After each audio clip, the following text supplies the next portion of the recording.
Hey, what's happening, guys? How are you all doing? My name is Rob of Rule of Two Review, and welcome back. So this video might be a tad different from my normal videos because I wouldn't normally touch on this kind of subject, but there is so much going on right now when it comes to the internet and Nintendo and these rumors and the Nintendo Direct and all this crazy stuff and all this hype. It's really exciting, even though it's all built off of pretty much nothing, but it's certainly an exciting time, and it's fun to just be excited about something great from our favorite gaming company that may or may not even happen in the first place. In fact, on Twitter, I've actually been having a lot of fun with this whole thing the past couple of days. If you're not following me on Twitter, you're crazy. You super should do so. I am so busy and active, always talking about Nintendo, Star Wars, just random stuff and interacting with people. It's a lot of fun. And in all of this build up to this rumored and supposed Direct, which has been rumored this entire time, at least as up to the recording of this video, I've been tweeting a lot about it and poking a lot of fun. Some people maybe take things a little bit too seriously. It's hard to get across sarcastic and jokey tones sometimes on the internet, and that's totally okay. There's really nothing wrong with that, but it's been an interesting time because there has been so much fire pointing to this Nintendo Direct, which of course builds on the idea of where there's smoke, there's fire. There's been a lot of smoke, there's been a lot of fire, yet we still have no confirmed Nintendo Direct, but Nintendo is definitely having a lot of fun with a bunch of kooky and cryptic tweets on Twitter, and honestly, I'm just enjoying seeing it happen. I mean, we'll get a Nintendo Direct, whether it's January, February, March, whatever. Like, Nintendo's going to address us about things eventually, and hell, even if they don't, we will have E3 in June, so eventually they'll give us new games. But bringing it more back, focused specifically on what I wanted to touch on really quickly in this video, in all of this hype and build-up over the last week or so, one of the biggest pieces of news that came out of the, I guess we're going to call it rumor and leak territory of this kind of weird Nintendo Direct sort of age that we're in was the whole Nintendo Switch firmware 5.0.0 leak, which was this insane, like, minute-and-a-half video that did the rounds about a week ago. And I did have a chance to talk about it on the Spawncast this past weekend, and I was close to making a video specifically on it myself, like the day or the day after it broke, but I ended up not really kind of wanting to do that. I didn't really know what I was going to say about it, and it was never confirmed as real. And what was interesting is the more time passed after this video first showed up, the more people, especially very perceptive and clever people, started to pick out really small, tiny little details and things about all that was shown to us in that video that exposed it as very likely not real. And honestly, as much as I know the Switch, I feel like I don't even know it well enough to have picked out the file sizes of Mario Kart based on the Wi-Fi symbol on this or the YouTube logo being old or whatever. I mean, I don't have the kind of time to break stuff down that way, so I would never have figured it out. I'm very glad the internet sniffed it out, and the reason I wanted to talk about it is because earlier today, it was confirmed to be fake. You can see right here a tweet by the fellow, the person, the kid, some guy who apparently is claiming, hey, I made it, and there's a photo of him with all the, information on how he made the video and stuff behind him. And that's kind of what I wanted to talk about, was the fact that this isn't really the first time we've seen anything like this happen.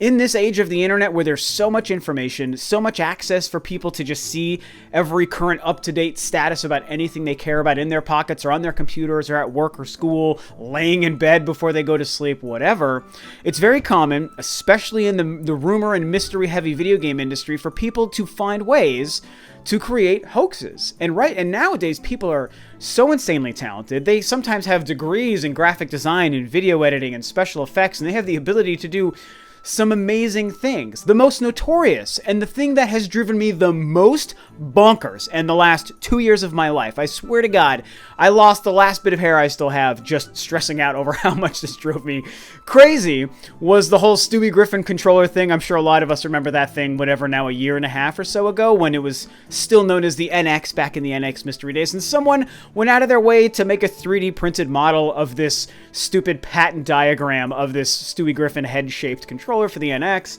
and it was just, the guy eventually came out and was like, I'm the guy who made it, this is how I did it. And it was like, why is this important to you? Like, why do you even care? And so really, with the revelation of this video finally being confirmed fake, even though, like I said, more and more people started to sniff out that it probably was fake, and only now do we know 100% by this kid claiming to have done it, now that we're in this world where we know that it's fake, I just wanted to touch a little bit on the idea of people doing hoaxes and going out of their way to do these things. Another one that jumps to mind in recent memory was the Rayman leak for Smash for Wii U, whatever, couple of years. I don't even remember if that was before Smash released or after. I'm mostly sure it was after Smash released, like maybe as a DLC character he was being sold to us as. You know, and I just wanted to talk about these kinds of things. And my overall feeling on this kind of stuff is like, I think it's kind of dumb. Not because I fall for it, because I don't think I've really ever fallen for it. It's been so obvious that people have the ability to make anything, and the internet is never a place that anyone should trust. I mean, any photo, any video, anything can be fake by anybody nowadays. So it's like, I don't believe it unless, in the sense of Nintendo and video games, I won't believe it unless it comes from Reggie's mouth or Miyamoto's mouth. Like, that's when I'm going to believe it. Or Bill Trinan, you know, somebody official. Just random stuff leaking on the internet anymore. I mean, with the exception of Mario plus Rabbids, I can't think of the last time a major leak like this happened. At least for Nintendo. I'm trying to think of for another company that isn't Nintendo, but if we stick with Nintendo, I can't think of the last time a major leak like this happened that turned out to really be real. I mean, again, all credit to Mario plus Rabbids, because that did fall in this category, and I did believe it was fake for the majority of that time, and obviously myself and many others were proven wrong. So there is that one instance that shows that sometimes these things are legitimate, but I mean, 9 out of 10 other times it's going to be fake. So I don't hate this. Okay, I don't want to say hate. I don't get mad at this stuff because like, oh, I fell for it and I'm mad that you tricked me because I had my hopes up. My whole thing with this is I just think it's a little bit silly for people to be so invested in wanting to trick people. I just feel like it's a waste of time and it's not a cool, fun thing to do. It's like, of all the things that could interest you, that's what's interesting to you. I think it's kind of silly and kind of just a waste of everybody's time, you know? And what I will say is sometimes a really fun conversation and speculation comes out of that stuff, and I'd be lying if I didn't say that I didn't like to speculate about things that are rumors or leaks, even if I can say I think this is 99% fake. If it at least creates a talking point as somebody who runs a Nintendo and gaming-focused YouTube channel, sure, I like talking points, and I consider myself somebody who's very good about stating, it's not fact, I even don't believe it, but let's talk about it like it could be true. That is the way I like to approach things like that. So I do get good talking points out of it, and, you know, many times on podcasts we've had reasons to talk about that stuff as well, including this video. And, you know, kind of wrapping this whole thing up, which it's not like a rant, but it's almost just like I wanted to get my feelings out about this kind of thing real quick, almost like I'm venting, I guess. The last thing I'll say is to this kid that apparently, you know, allegedly is claiming that he made this video, which I really ultimately believe he probably did. I will say, and I hate to do this, but I gotta do it, you did a damn good job. It was really convincing and it had people talking, and I'm sure that that was maybe the reward that you wanted, or anyone who does these things, the Rayman leaks and the NX controllers. I guess all you want is to be the one that tricked everyone into talking about it, just so you can, you know, eventually claim, I'm the one that did it. Everyone lavished me with attention, and maybe somebody should give me a job, and like, okay. I appreciate that. And if that's what you want, I will say, and I said it even with the stupid NX controller, it was impressive. The achievement, the physical, practical achievement of what was done and showcased in all of these instances is impressive. The level of skill and talent being applied is pretty cool.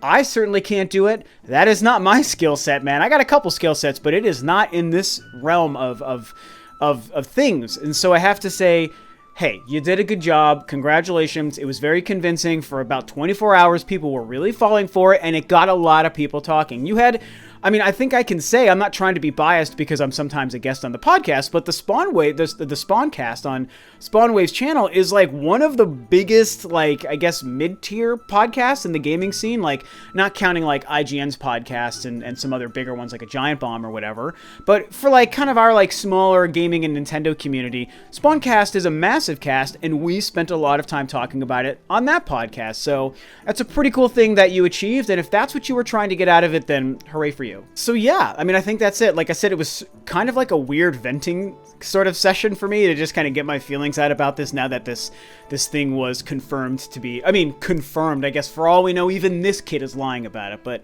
like I said, I don't really think he is. And so with this alleged confirmation that it's fake and the person is coming forward claiming that they did it, I just wanted to talk about these kinds of leaks and hoaxes and the kinds of effort that people put into these things and why it's frustrating and kind of silly to me. Probably something that most people shouldn't waste their time on, but like I said, at the end of the day, usually I think all they're trying to achieve is getting people talking and then being able to claim, hey, I'm the cool person that did that. Don't you think I'm amazing and impressive and talented?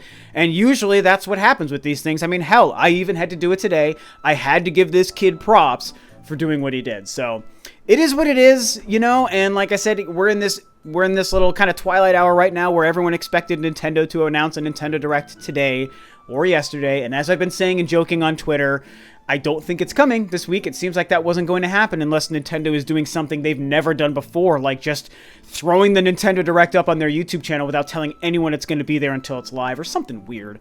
But at this point, hey, we're just going to have to wait until Nintendo decides to address us with whatever they're going to show us in a new Nintendo Direct. And in the meantime, we might have to put up with more people faking things and creating hoaxes and doing leaks and, you know, the typical kind of stuff that comes with this kind of situation. So tell me what you guys think about the video, about the Switch Firmware 5.0 update, the fact that this kid is coming forward and claiming that he made it. Are you mad about this? Do you not care? Do you think it's frustrating like I do? Do you think whatever, it's just amazing and impressive what he did, so hooray for him? All opinions are welcome. All opinions apply. No one is really wrong here. I just needed to vent. So thank you for listening to me vent randomly in this weird video. And I think that's it. So this, of course, is Rob of Rule of Two Review, guys. Thank you so much for tuning in, and I will catch you next time on another video.